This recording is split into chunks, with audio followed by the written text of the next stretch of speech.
Down to Edge TV, and we're at a very special place today, at the top of, near the top of Pine Mountain, and the top of a racetrack called Repack. And sitting next to me is someone who can variously be described as the godfather, or one of the godfathers of mountain biking, given that Repack was a race that he started, and it was their very first mountain biking race way back in the 70s. So welcome, Charlie Kelly. Hi there. So Charlie, can you tell me, going from the beginning, how did you guys start racing down this racetrack that we're sitting at the top of? You know, as a means of settling once and for all who was the fastest on the downhill, we thought, well, you know, we were road riders, we knew what a time trial was, and so we thought we'd just bring a couple of clocks out here and run a little time trial top to bottom, and then the question would be answered for all time. Well, as you know, you only answered it for 1 week, and a week later, some guys that didn't come out that first time said, "You think you're the champ? We weren't there," you know. So somebody else wanted a shot at the winner, and it just got crazy. The thing is that once the thing got competitive, it seemed that people would spend any amount of money to come up with a secret weapon, you know. And so everybody immediately started modifying the bikes. You know, first thing you want is better brakes. But one thing led to another, and finally we ponied up the money and started building frames, you know, and of course the reason we wanted them was for ourselves, and then it turned out that other people wanted them, and now you want one. So tell me a little bit about the bikes you originally ran. I mean, what started to you going off-road in the first place? They barely meet the description of bicycle, but you had two wheels. But they were just our town bikes to start with, just because we all had race bikes, and you know, your Italian bike is not very practical to go to the grocery store and haul freight with, so everybody had the fancy bike and then a town bike, and the town bike was as simple and rugged as you could get, and cheap, and you know, stripped down, just two wheels, a coaster brake, and handlebars. And eventually we started riding them around on the trails, and one thing led to another, and here we are. So it was just a matter of literally getting out into the bush rather than riding around the street? Yeah, just one day I was telling you that my friend said, "Hey Gary, you and Gary, why don't you bring your bikes up here and try this dirt road?" And there were 3 guys and 2 bikes, and one guy ran, then we switched off, and you know, no big deal. But it was a lot of fun, and we kept doing it, and the group kept growing, and because we were members of a bike club, and that included Mark over here was in the club, and Joe Breeze and Otis and a bunch of other guys, and eventually everybody in the club had a town bike, and it's hard to say, you know, there wasn't any dividing line. Things just kind of crept up on us, you know, and then suddenly mountain biking was everywhere, and we were responsible, and I didn't know how that happened.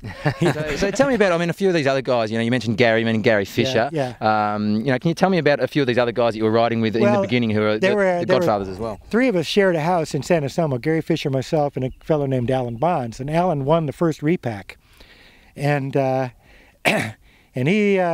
everybody wanted a shot at him again, and so Alan was one of them. He wasn't a road rider. He's just strictly a clunker rider. And then this guy Fred Wolf, who was a guy who showed me this road originally, he'd found it on his motorcycle. And then Bob Burrows was a firefighter from worked in San Francisco, lived here, and a former motorcycle rider, and he was pretty good. And Gary, it's interesting that the top 3 times are held by road riders, because first 200 yards, it's a hole shot, and you have to come out of here fast.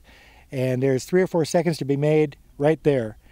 And if you make them, they're hard to get back. Bob could get them back, but he would spot them 10, you know. So the road riders had a big edge because they had the best starts.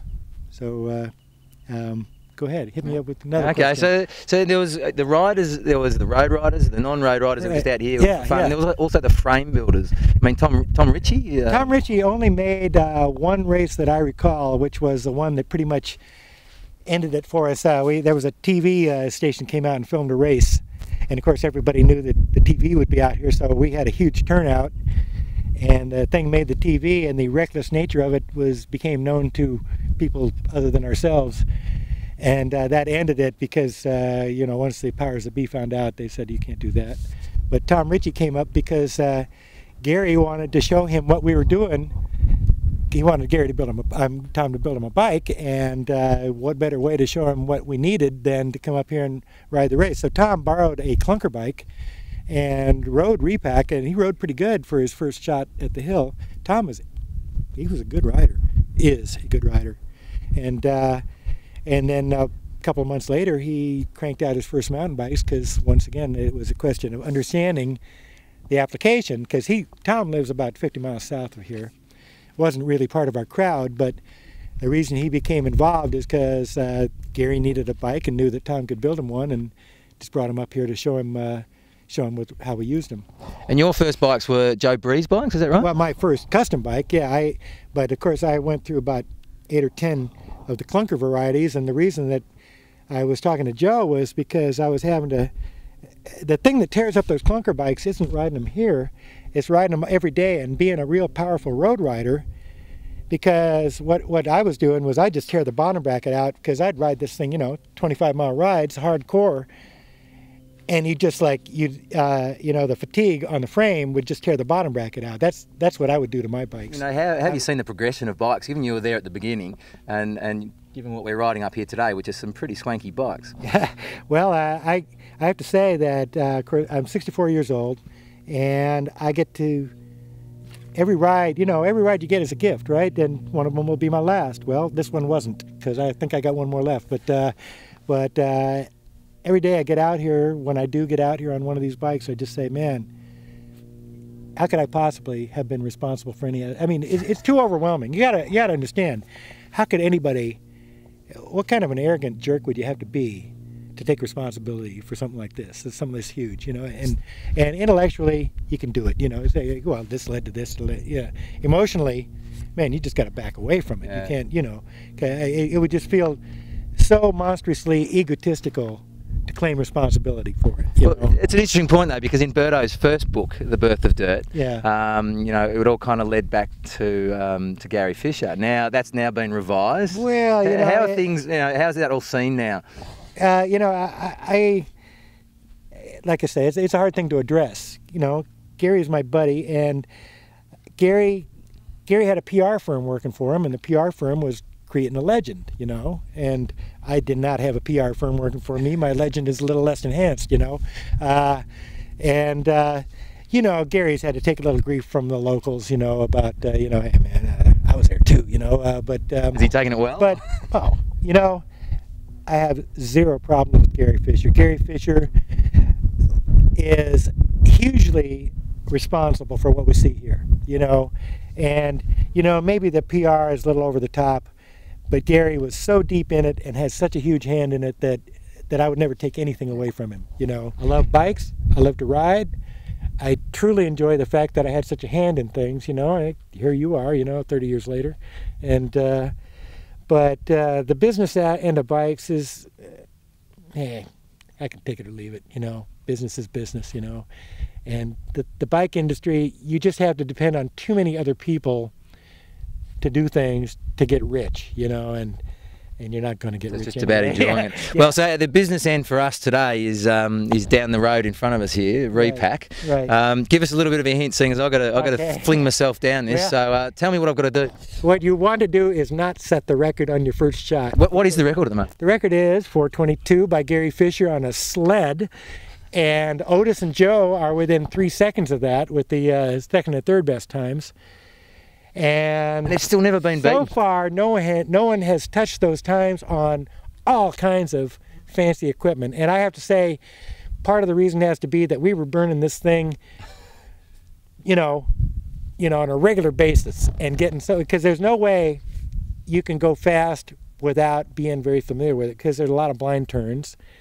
Some of them open up, some of them don't, and you have to know what's on the other side of that turn to maximize your speed. And so, until you get the course dialed, you're not going to be as fast as somebody who does. And of course, when we're racing, 3-4 times a month, we're getting really, really dialed on the course.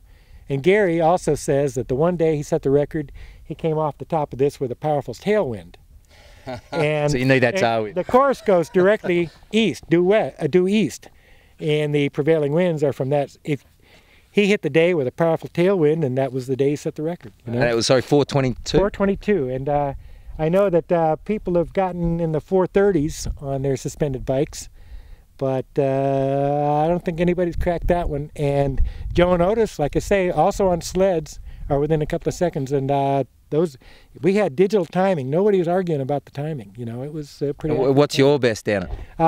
My best is I'm 20 some odd seconds off the record, but we had an expert category. Anybody got a 5-minute ride, under 5 minutes, rode expert, and I have 3 or 4 under 5-minute rides. I think my best ones are in the 440s, something. And a beginner like me should be looking at what, 10 minutes? Well, I actually seen some really good beginners get in the mid-5s, you know. But on the first race, the first winning time was like 5:12, but and on a sled. But once again, the guy was familiar with the road, you know. Yeah, I don't think you want to run a clock, because then you'll think about that. And I don't want to think about that. There are things here that look easy and aren't. And I know that some of the European guys, the modern downhill race courses are life-threatening. I can't even ride top to bottom on them. You know, I mean, anybody could ride top to bottom here. There's nothing that'll kill you. But as Gary Fisher pointed out years ago to me, it's not the hill, it's the competition, you know. It's not so much that this hill is hard to ride, it's hard to ride faster than everybody else, because everybody else is pushing the limit. So as world-class downhill courses go, people laugh at it. It's not world-class anymore. But it's still pretty tough to get in the 430s, you know. And it's still the home of mountain biking, really, the spiritual home. It is, yeah. And you know, you'll get respect for it. I mean, let's talk about it afterward, huh? Let's take a ride, and then you can tell me what you think. Let's do it. All right.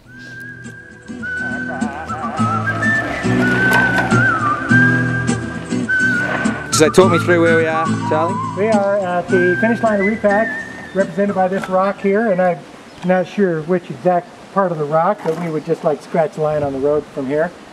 And then well, not me, I'm at the top starting people, and the finish timer would be sitting on this rock with a clock and be taking splits and writing them down. And just saying, for me, so much of my personal history took place right here. You know, that for me, every ride's kind of a religious experience. And I stayed with you for that first turn there, but at some point I got to have my experience, you know. And so didn't mean to ride away from you. You just didn't stay with me. But